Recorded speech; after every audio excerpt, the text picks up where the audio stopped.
হয় এক চাঞ্চল্যকৰ বক্তব্যই এতিয়া জোকাৰি গৈছে অৰুণাচলৰ ৰাজনীতিক ধেমাজি আৰক্ষীয়ে বিৰাজ সোণোৱাল ওৰফে অজিত সোণোৱাল নামৰ এজন আলোচনাপন্থী আলফাক অৰুণাচলৰ বিত্তমন্ত্ৰী সোনা মেইনক ধন দাবী কৰাৰ গোচৰত গ্ৰেপ্তাৰ কৰিছে আনহাতে বিৰাজ ওৰফে অজিত সোণোৱালে যিটো মোবাইল ফোনৰ পৰা ফোন কৰিছিল সোনা মেইনক সেই ফোনটোৰ গৰাকী আছিল গণেশ কুম্বাং নামৰ আন এজন আলফা সদস্য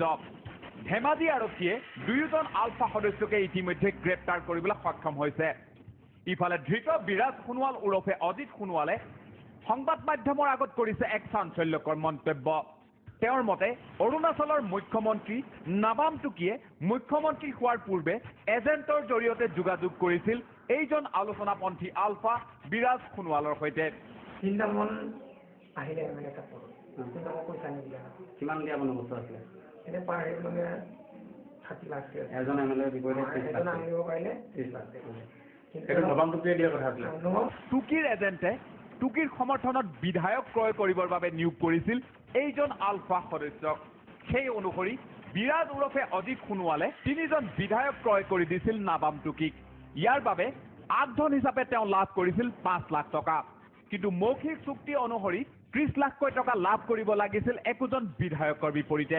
কিন্তু সেই ধন লাভ নকৰাত ক্ষুব্ধ হৈ পৰে আলফা সদস্য বিৰাজ ইয়াৰ পিছতেই নিজৰ সতীৰ্থ গণেশ কুম্বাঙৰ মোবাইল ফোনৰ পৰা শনিবাৰে নিশা সোনা মেইনলৈ ফোন কৰে বিৰাজে আৰু এই ঘটনাৰ পিছত দেওবাৰে দুয়োজন আলফা সদস্যকে আৰক্ষীয়ে আটক কৰিবলৈ সক্ষম হয় মানে কৈছিল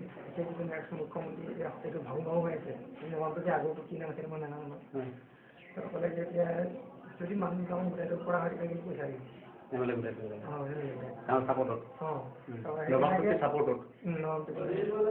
তাৰপাছত এতিয়া আহি তেনেকে কিন্তু মই এটা মানুহ ওচৰত যোৱা নাই কোনোবাই আমি ওচৰত লোৱা 3টা মানে লগত গ'ল গৈ মিলি এইকেইটা ক'ল দুটা লোৱা আমাৰ হেৰি কথা নাই 3টা মন আহিলে এনেকে কাপোৰ 3টা মন পইচা নিদিলে কিমান দিয়া বন্দবস্ত আছিলে এতিয়া পাৰ মানে 30 লাখ এজন এমএলএ বিপৰীতে এজন আনিব পাৰিলে 30 লাখ এইটো নবাম টুকিয়ে দিয়া কথা আছিলে নবাম হেৰিলে মই ফোন মানে ফোন মাৰিলে তেখেতে ৰিচিভ কৰিলে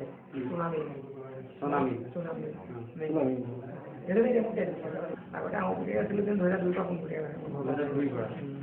সোনা মেইনে এই অভিযোগ দাখিল কৰাৰ পিছতেই তৎপৰ হৈ পৰিছিল আৰক্ষী কিন্তু লক্ষণীয় বিষয়টো হ'ল যে এইজন আলোচনাপন্থী আলফা সদস্যই নাবাম টুকিৰ বাবে কোন কোন বিধায়কক ক্ৰয় কৰিছিল মুখ্যমন্ত্ৰীক গাদীত বহাৰ বাবেই নাবাম টুকিয়ে এনে নিকৃষ্ট ৰাজনীতিৰ আশ্ৰয় লৈছিল নেকি অসমৰ উগ্ৰপন্থীৰ সৈতে অৰুণাচলৰ মুখ্যমন্ত্ৰীৰ এই পৰোক্ষ সম্পৰ্কই ভৱিষ্যত দিনত অৰুণাচলৰ ৰাজনীতিত কেনে খলকনি সৃষ্টি কৰে সেয়া হৈ পৰিছে লক্ষণীয়